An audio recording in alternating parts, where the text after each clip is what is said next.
সঙ্গে দুটি স্কেল ব্যবহার করা হয়েছে। 1998 সাল থেকে এই স্কেলের পরিচালন চলছে, যার মাধ্যমে ইন্টারনেট ব্যবহারের ধরন বোঝা যায়।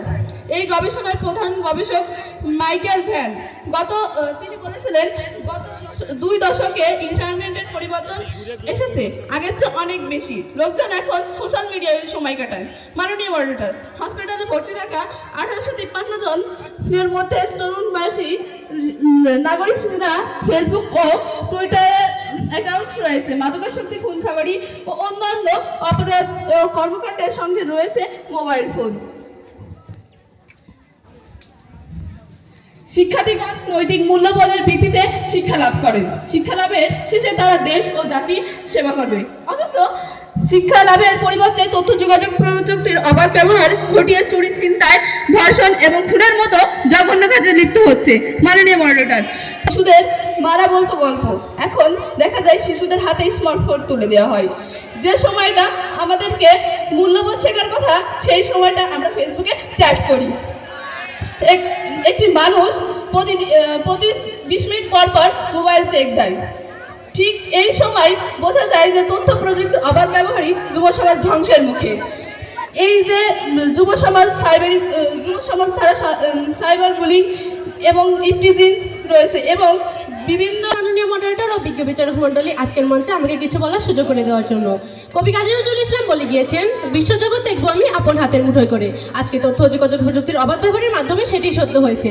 বর্তমানে আমরা ঘরে বাইরে যেখানেই তাকাই না কেন, সেখানেই তাকালে লক্ষ্য করবো যে তথ্য ও যোগাযোগ প্রযুক্তির গুরুত্বপূর্ণ এবং প্রয়োজনীয় ব্যবহার রয়েছে। প্রতিপক্ষ বন্ধুরা এটা ভুলে যাবেন না যে প্রয়োজনীয়তাই উদ্ভাবনের জনক। প্রয়োজন হয়েছিল বলেই তথ্য যোগাযোগ প্রযুক্তির উদ্ভাবন হয়েছিল। তার একমাত্র কারণ হচ্ছে এটি আমাদের দৈনন্দিন জীবনে খুবই গুরুত্বপূর্ণ একটি ব্যাপার। মাননীয় মডারেটর, 2019 থেকে 21 সালের মধ্যে সারা বিশ্ব যখন করোনা মহামারীতে গৃহবন্দী হয়েছিল, তখন তথ্য যোগাযোগ প্রযুক্তির অবাধ ব্যবহারই ছিল তাদের একমাত্র সঙ্গী। মাননীয় মডারেটর, আজকে যখন কোনো মুমূর্ষু রোগীর রক্তের প্রয়োজন হয়, তাকে কখনোই মানুষের দাঁড়ে দাঁড়িয়ে ঘুরে বেড়ানোর প্রয়োজন হয় না। সামাজিক যোগাযোগ মাধ্যমে একটি পোস্টই তার রক্তের চাহিদা পূরণের জন্য যথেষ্ট। আর যাই হোক, আমাদের এটা ভুলে গেলে চলবে না যে তথ্য যোগাযোগ প্রযুক্তি কোনো প্রাণী নয় যে সেটি নিজের ইচ্ছা মতো পরিচালিত হবে। ব্যবহারকারী তাকে যেভাবে পরিচালনা করবে, সে সেভাবেই পরিচালিত হবে। এছাড়াও আমরা যদি একটি উদাহরণ দেখি, সুইডেন রসায়নবিদ আলফ্রেড নোবেল ডায়নামাইট আবিষ্কার করেছিলেন।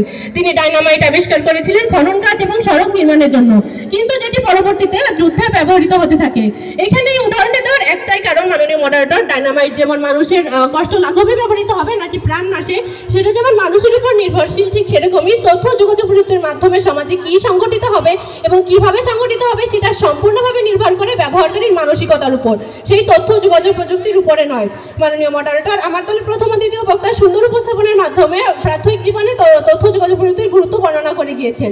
তথ্য যোগাযোগ প্রযুক্তির অবাধ ব্যবহার মানব জীবনকে বছরে বাংলাদেশের তথ্য প্রযুক্তি খাত আন্তর্জাতিক বাজার থেকে 0.8 বিলিয়ন মার্কিন ডলার, 8 বিলিয়ন ডলার এবং মোট দেশের অভ্যন্তরীণ আয় থেকে 1.44 বিলিয়ন মার্কিন ডলার আয় করেছে। মাননীয় মডারেটর, এটি সম্ভব হয়েছে শুধুমাত্র তথ্য যোগাযোগ প্রযুক্তির অবাধ ব্যবহারের কারণে এবং এটি সম্ভব করেছে আমাদের এই যুব সমাজ। বাংলাদেশের এতখানি উন্নতির পরেও আমরা এটা কখনোই বলতে পারি না যে তথ্য যোগাযোগ প্রযুক্তি যুব সমাজের ধ্বংসের মূল কারণ। বরং এই উদাহরণের মাধ্যমে আমরা বলতে পারি যে যুব সমাজের উন্নতির মূল কারণ হচ্ছে তথ্য যোগাযোগ প্রযুক্তির অবাধ ব্যবহার। মাননীয় মডারেটর, তথ্য যোগাযোগ প্রযুক্তি আমাদের ধীরে ধীরে উন্নত করে নিয়ে যাচ্ছে। শুধুমাত্র যেই জিনিসগুলো আমাদের প্রাথমিক জীবনে এবং কর্মজীবনে খুবই গুরুত্বপূর্ণ এবং প্রয়োজনীয়, সেই জিনিসগুলোই আমাদের পাঠ্য বই হিসেবে অন্তর্ভুক্ত করা হয়। মাননীয় মডারেটর, বিজ্ঞ বিচারক মণ্ডলী এবং প্রতিপক্ষ বন্ধুরা, আপনারা যদি সকলে লক্ষ্য করেন তাহলে দেখবেন বাংলাদেশ সহ পৃথিবীর সকল উন্নয়নশীল দেশে তথ্য যোগাযোগ প্রযুক্তি নামের পাঠ্য পুস্তকটি অবশ্যই অন্তর্ভুক্ত করা রয়েছে। শিক্ষাক্রম যেমনই হোক না কেন, পাঠ্যপুস্তক হিসেবে তথ্য যোগাযোগ প্রযুক্তির বইটি আপনি অবশ্যই পেয়ে যাবেন। এইখান থেকে আমরা বুঝতে পারছি যে তথ্য যোগাযোগ প্রযুক্তি আসলে কতটা গুরুত্বপূর্ণ। এরপরে আমাদের তথ্য উপস্থাপনের পরেও যদি আমাদের প্রতিপক্ষ বন্ধুরা এটা মানতে না চান যে তথ্য যোগাযোগ প্রযুক্তি যুব সমাজের ধ্বংসের মূল কারণ নয়, তাহলে তাদের উদ্দেশ্যে আমরা একটাই কথা বলে যেতে চাই, চিরকালের খোকা রে তুই, চিরকালের খোকা, সবাই হলো চালাক চোদা, তুই রয়ে গেলি বোকা। ধন্যবাদ মাননীয় মডারেটর, বিজ্ঞ বিচারক মণ্ডলী এবং প্রতিপক্ষ বন্ধুরা। ধন্যবাদ অনামিত্রা ঘোষ চমৎকার যুক্তি উপস্থাপনের জন্য। আমি এ পর্যায়ে যুক্তি খণ্ডনের সময় দিব 2 মিনিট। উভয় দলের দলনেতা 2 মিনিট করে সময় সুযোগ করে দেওয়ার জন্য সরাসরি যুক্তি খণ্ডনে যাই। বিপক্ষ দলের তৃতীয় বক্তা বলেছেন তথ্য প্রযুক্তির অবাধ ব্যবহার সেটি রোধ করা সম্ভব না, ব্যবসা আরো অন্যান্য কাজে তথ্য প্রযুক্তি রয়েছে।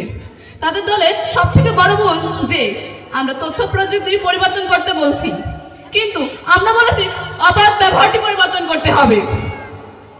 অবাধ ব্যবহার বলতে আমি এরকম বুঝেছি না যে ব্যবসায়ীকে কাজে প্রযুক্তি ব্যবহার করবে না, বরং আমি ব্যবহার করব না এমন জায়গায় যেখানে আমি অপরাধমূলক কাজ করছি।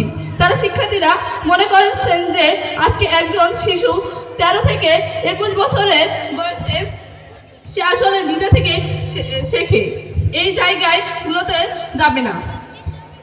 এই বড় ভুলটি তখন হয় যখন একজন বয়স্ক মানুষ তাকে ধরিয়ে দেওয়া হয় হাতে স্মার্টফোন, তখন সে হয়তো যাবে না, কিন্তু যুব সমাজ এই বাধা ভঙ্গ করবে। তাদের কাছে ধন্যবাদ মাননীয় মডারেটর আমাকে যুক্তি খণ্ডনে কিছু বলার সুযোগ করে দেওয়ার জন্য। আমার প্রতিপক্ষ দলের তৃতীয় বক্তা বলে গেলেন যে আমি নাকি বলেছি তথ্য যোগাযোগ প্রযুক্তির অবাধ ব্যবহার বন্ধ করা সম্ভব নয়, কিন্তু আমার মনে পড়ছে না যে আমি কখনো এই কথাটি বলেছি যে তথ্য যোগাযোগ প্রযুক্তির অবাধ ব্যবহার থামানো সম্ভব নয়। আর তিনি এটিও বলেছেন যে তারা নাকি তথ্য যোগাযোগ প্রযুক্তির অবাধ ব্যবহার পরিবর্তন করতে চান, ব্যবহার পরিবর্তন করতে নয়। কিন্তু মাননীয় মডারেটর আমার প্রতিপক্ষ বন্ধুরা হয়তো ভুলে যাচ্ছে যে এখানে বিতর্কের বিষয়টি হচ্ছে তথ্য যোগাযোগ প্রযুক্তির অবাধ ব্যবহার যুব সমাজের ধ্বংসের মূল কারণ। তথ্য যোগাযোগ প্রযুক্তির পরিবর্তন নিয়ে আমরা কোনো বিতর্ক করছি না।